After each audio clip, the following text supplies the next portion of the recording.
Dr. Insinyur M. Isradi Zainal, MTMH, Rektor Universitas Balikpapan. Silakan. Terima kasih, teman-teman. Bismillahirrahmanirrahim. Assalamualaikum warahmatullahi wabarakatuh.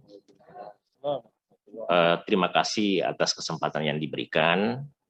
Jadi hari ini kita diminta pandangan atau pendapat terkait Merdeka Belajar dan Kampus Merdeka. Mungkin bisa ditayangkan slide-nya.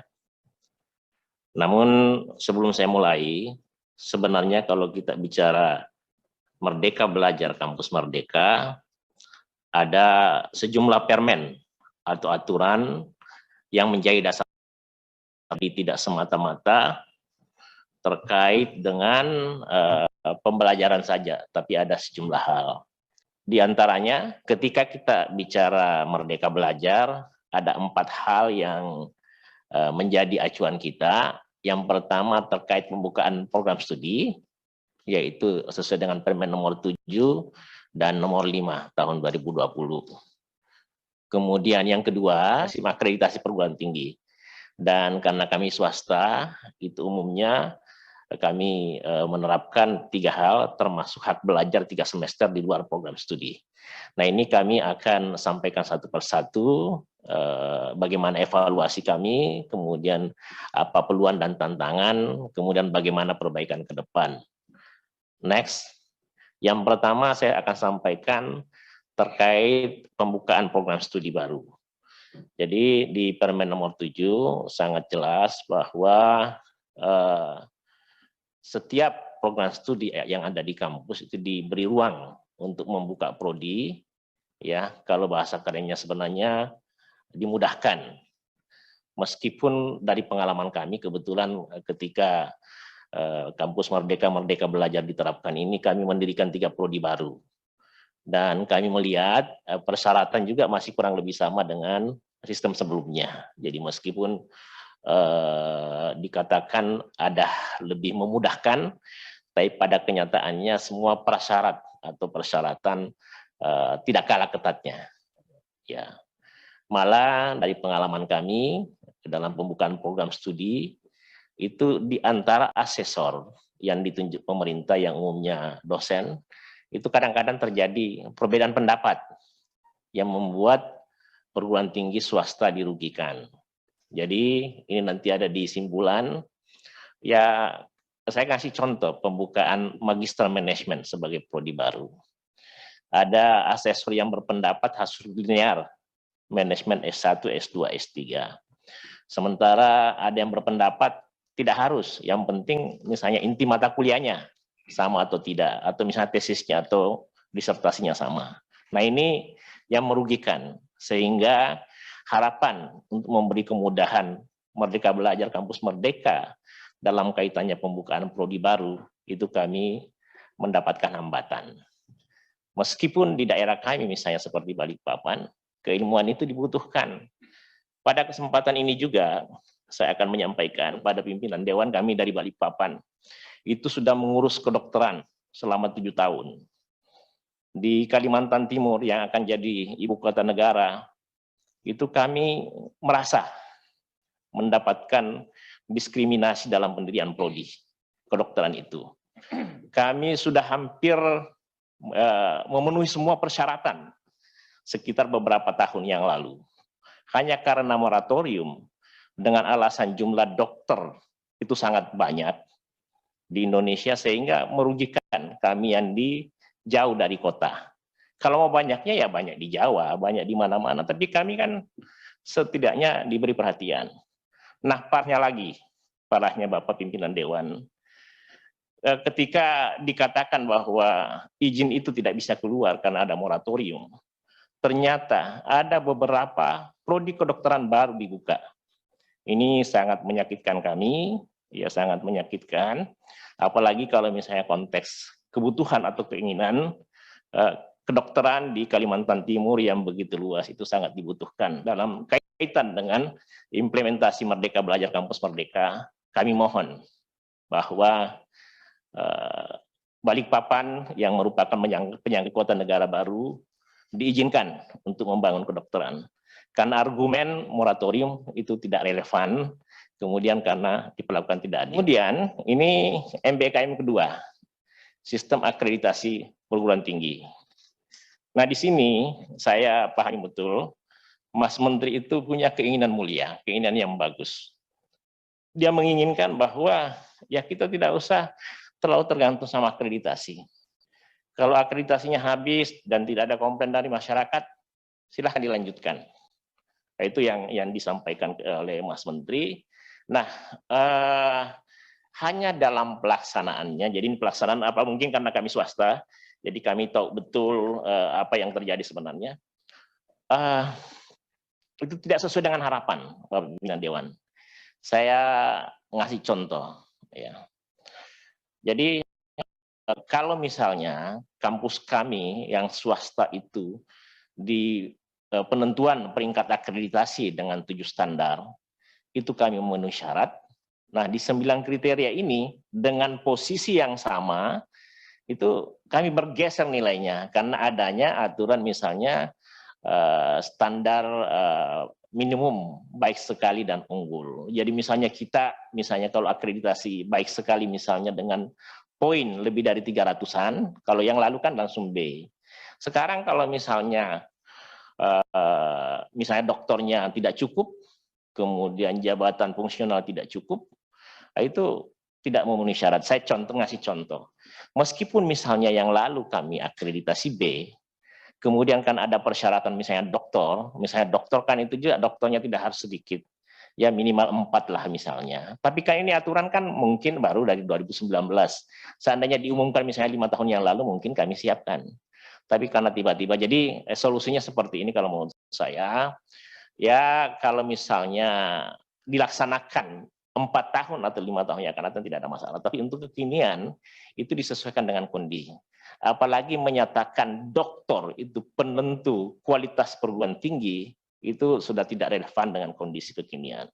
Untuk menyatakan bahwa kalau kampus atau prodi itu harus doktor, itu tidak sesuai lagi dengan era industri 4.0 atau society 5.0. Karena kenapa? Era sekarang kita guru besar terbaik di dunia pun kita bisa undang melalui Zoom.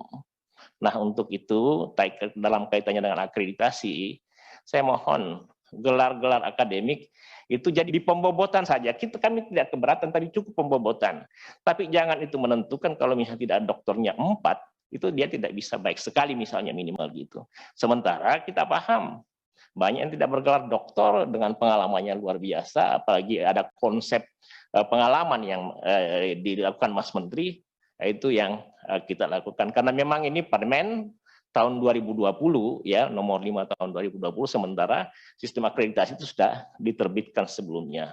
Demi keadilan dan untuk kebaikan mahasiswa kita kan itu misalnya kalau akreditasinya baik atau C, itu mungkin kalau ada aturan mungkin peluangnya untuk bekerja kurang.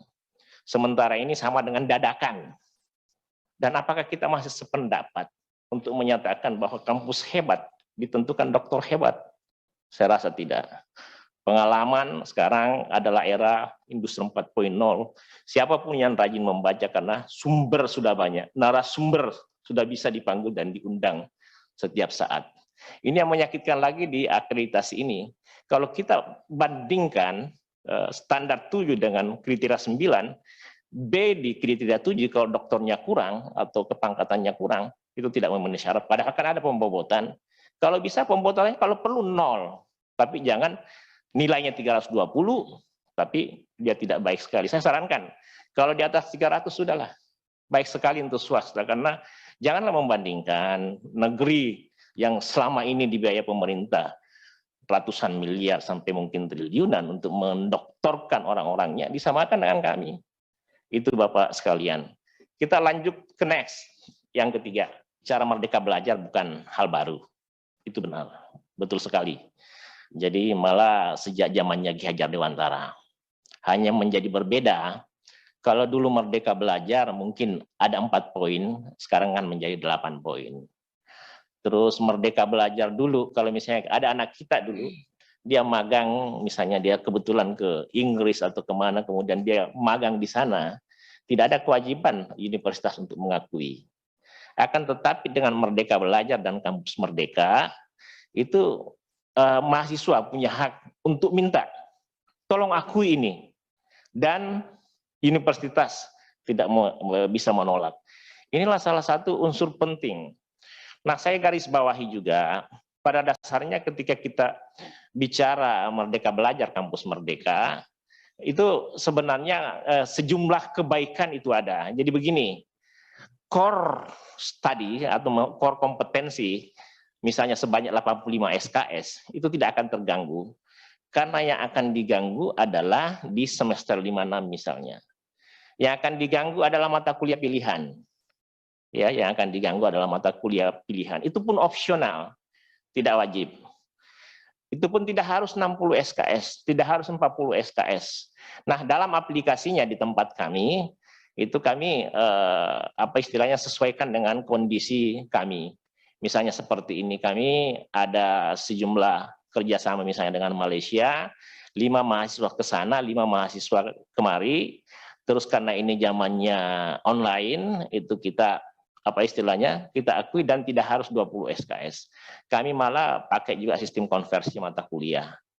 Malah karena satu MBKM adalah terkait penelitian, dan penelitian itu adalah karya luar biasa. Dan hanya di zaman sekarang itu ada masalah, misalnya penelitian kita bisa jadi salah satu Merdeka Belajar, kalau misalnya melakukan penelitian, itu bisa minta ke misalnya pakar siapa, ikut 6 bulan.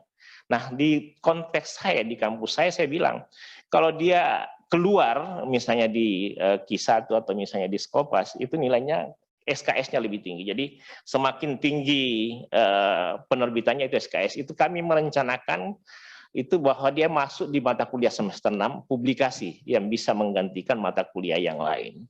Jadi prodi misalnya kita kan bisa belajar di tempat di prodi yang berbeda di kampus yang sama, atau di kampus yang berbeda, atau di prodi yang sama di kampus berbeda.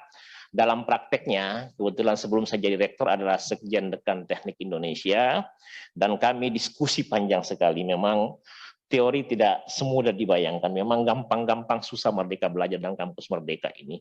Memang agak luas, tapi sebenarnya kita ambil yang secara spesifik saja, karena tidak semua harus diambil. Apakah kita tidak mau ambil misalnya anak-anak kita belajar di Australia 1 semester ikut omnya, kemudian ada kampus mau menerima mereka, kemudian mata kuliahnya diakui. Hanya di kampus sebenarnya karena masih ada orang yang berpikiran konvensional. Akan tetapi sebenarnya bisa dikondisikan. Benar adanya bahwa mata kuliah kompetensi tidak bisa hilang. Merdeka Belajar dan Kampus Merdeka memberi ruang. Kalau dulu kan misalnya PKL itu Merdeka Belajar sebenarnya, tapi kan 3 bulan 2 SKS atau 3 SKS. Merdeka Belajar dia bilang kalau kamu bisa dapatkan sejumlah mata kuliah yang bisa dikonversi, silakan 20 SKS, bisa dikombinasi. Malah ada yang pengalaman kami, karena salah satu adalah bakti sosial, membantu bencana termasuk penanggulangan COVID kemarin, itu beberapa universitas mengkonversi dengan mata kuliah. Jadi kepedulian itu adalah MBKM, kemudian penelitian untuk publikasi itu pengakuan MBKM. Ingin belajar misalnya anak saya misalnya di Uniba, UI mau menerima untuk belajar 1 semester. Inilah Merdeka Belajar, itulah Merdeka Belajar. Nah, memang kita tahu dalam pelaksanaannya memang tidak semudah membalikan telapak tangan. Nah, makanya saya di sejumlah kesempatan dan masuk di slide ini akan saya sampaikan beberapa kesimpulan atau poin terkait bagaimana Merdeka Belajar dan Kampus Merdeka perlu penyempurnaan, perlu penyederhanaan, jangan terlalu luas, disederhanakan yang memang betul-betul tidak mengganggu aktivitas anak-anak sebagai seorang yang kompeten.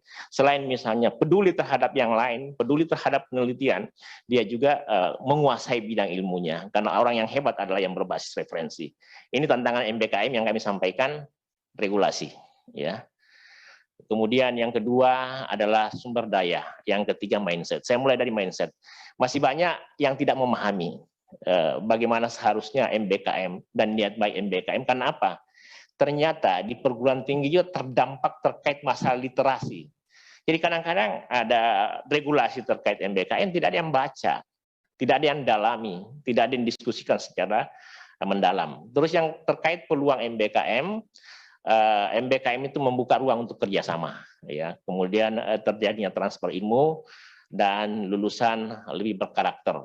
Apapun itu yang namanya ciptaan manusia pasti ada kekurangan. Tapi yang kita hargai adalah niat baik. Dan kita hanya bisa melihat secara komprehensif kalau kita membaca secara detail, memahami aturan secara detail, terus mempraktekannya. Tanpa itu mungkin kita akan ibarat rambutan memandang gajah. Next. Oke, ini saran rekomendasi yang saya paparkan. Jadi yang pertama terkait dengan Permen nomor 7 terkait pendirian prodi, yaitu kita tegas.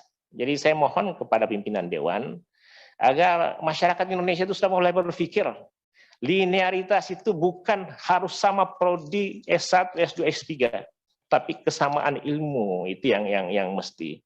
Asesor semua harus tahu, jangan lupa membaca bahwa sekarang siapapun bisa pintar sekarang.